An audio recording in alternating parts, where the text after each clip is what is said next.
I want everyone to comment on the video right now. What jump shot are you using on NBA 2K25? Because if somebody doesn't like one of the jump shots in this video, maybe they can find one down in the comments. But also, if you're looking for the scientific data behind every jump shot on NBA 2K25, you're going to want to check out NBA2KLab.com. They have a bunch of free content on their website that will help you become a better player. But in the premium section, they test every jump shot throughout the year, and you will get scientific data on which jump shot is the best for your specific build. Now, this premium section does cost a couple dollars a month, but if you use code Joe, you'll get a big discount. I definitely recommend NBA 2K Lab if you're looking to green more shots on NBA 2K25. Like I said, code Joe for that premium section will get you that discount. Now, let's get into these jump shots. The first one I have for you is what 90% of top guards are using on this game right now, Cameron Thomas base. This is coming from my boy Gliz, who is a former #1 pick in the 2K League. He knows what he's doing on this thing. He uses an Oscar and Trey Man 6139 blend. And the release queue, you're going to see a lot of people who used to play on push are pushing it past push, almost more towards release, because the jump shots are very, very fast. But this Cam Thomas base, I tried it for the first time last night and I liked it. Definitely took some getting used to, just like anything else. You know, it's a new game. We still got to learn what we can shoot, what we can't shoot, and we're trying to get our timing down. Most people on this game have good games and bad games. Everyone's inconsistent right now, but most top guards are using this Cam Thomas base, and you can see what Gliz is doing. He's going crazy in a 5v5, 3v3, 2v2. All game modes he's using this jump shot. He's shooting from limitless range. He's shooting crabs. He's shooting peaks. This jump shot is extremely good for small guards. I highly recommend it, but for those people who don't like this base, I have another option for you that I tested on day 2 of the game and I liked as well. And this one is coming from Badge Plug.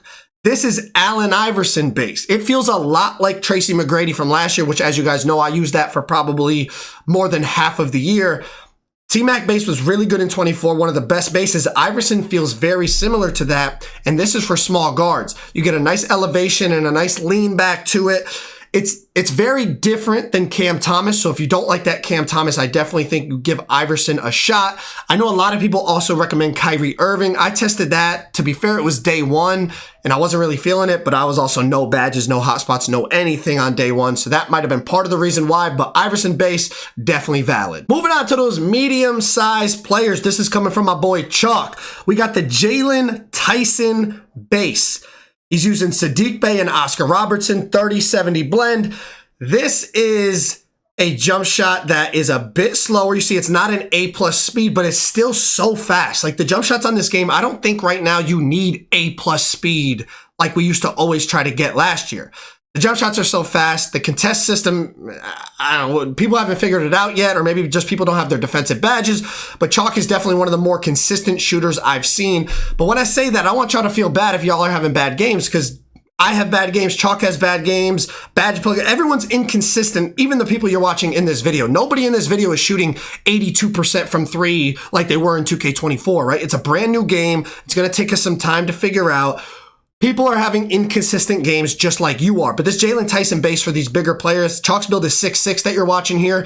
It's a beautiful shot. It looks really nice. I'm definitely going to try it when I make my bigger guard. It's a jump shot that's great for catch and shoot. If you're shooting the fades like Chalk is in the mid-range or at the 3, it's got a nice elevation to it. It's got everything you would want in a jump shot here.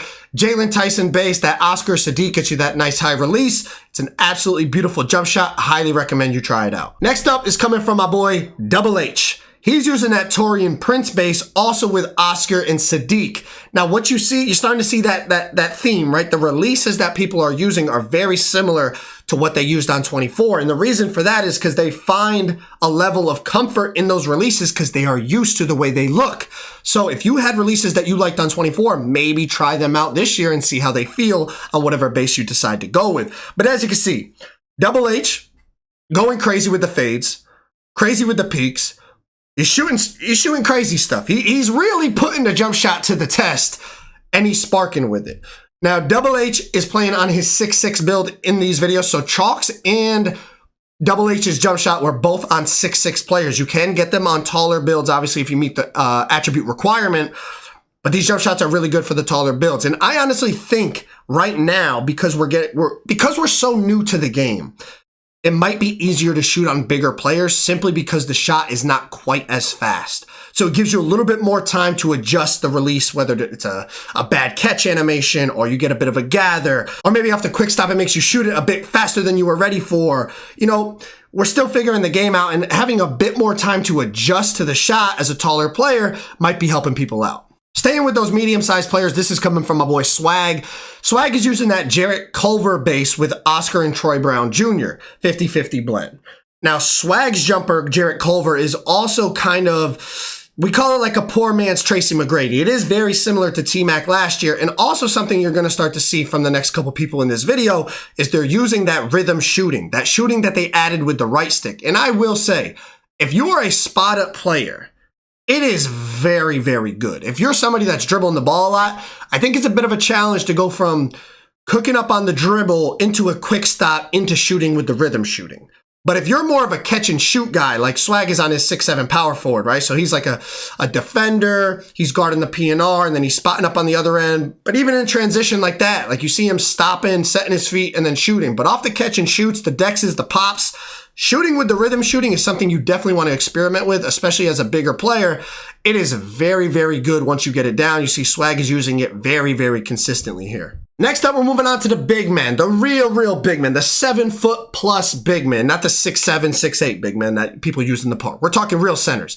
We got Joey 2K, Michael Porter Jr. base, Kevin Durant and Michael Porter Jr. releases, 92% MPJ, 8% Kevin Durant. And again, you see the bigger catch and shoot guys, the bigger spot up guys, the poppers. They're really experimenting with this rhythm shooting, and they're really starting to figure it out. Remember, this is only day 3, day 4 of the game, and we're starting to green yellows. This rhythm shooting thing, I really think has, I really think it's got some sauce to it, and you're going to see more and more bigger catch and shoot players use it. I don't know about guards that dribble a lot. That's going to be a challenge, as I said. But as you can see, Joey as a big man in the corner, he's sparking, whether it's with the rhythm shooting, whether it's with the shot button. He's shooting over people. He's not getting contested very much, even when they do contest him, to the point where he's falling down like this shot right here. It's still only a yellow.